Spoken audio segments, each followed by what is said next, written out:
It's Tuesday, January 10th, 2011, the release date of The Fault in Our Stars, John Green's new novel. I'm super excited to read it, which is why I filmed the rest of this vlog this morning, so if you guys don't mind, Sophie of 7 hours ago is going to take the stage now. So what I want to talk about today is how books have the power to change people.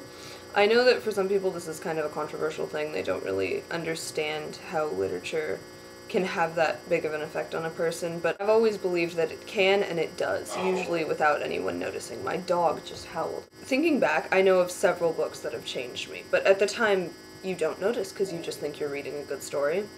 I think that one of the ways that books can change you is they allow yourself out of your little bubble, in a sense. Everyone sees the world through solely their perspective, even if another person tells you their side of the story. Yours just has a little less fog in the window now. But when you're reading, you're seeing the world through someone else's perspective, and that really helps to broaden the way you think. For one, you get to drop out of your world for a little bit, and you get to forget about your problems, and you get to be in someone else's shoes. So when you come back, you still have a little bit of their shoes with you. For example, I know one of the things that I like to do after I do really badly on a test is to come home and read a book about someone who has very serious problems, because it makes me feel like mine aren't so bad, and that I can handle it. I also think that it's very important to have this release of being allowed out of your world for a little bit. There's a lot of pressure on us, no matter who you are, to be perfect, or to get perfect grades, or to be a perfect friend, or to just do everything phenomenally and make no mistakes. And you're never gonna reach that level of perfection, and a lot of times it helps to step back away from it for a minute and realize that there are more important things. I have a whole section of my bookshelf that's dedicated to books that are not my usual fare. There are a bunch of essentially young adult romance novels, which I don't usually like to read because the stories tend to be pretty predictable and usually the only asset is the attractive male main character. And there's a real stress in the book on happiness and making other people happy. And I think that when you put that book down, you bring some of that back with you.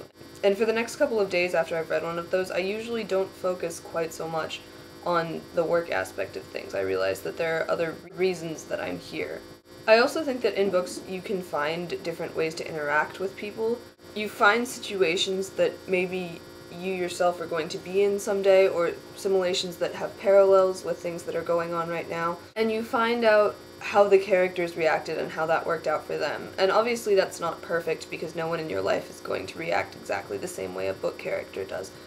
But you find options, and you can imagine yourself in that scenario and whether you think you could play it out like that. Ignore that slight change of background. My computer's dying. I think that books can give you a great perspective into the way that other people think, which can help you consider the way that you think about yourself and the way that you think about others. And I also think that they offer a really great escape that can help you realize that there's more to life than just all the stress around you.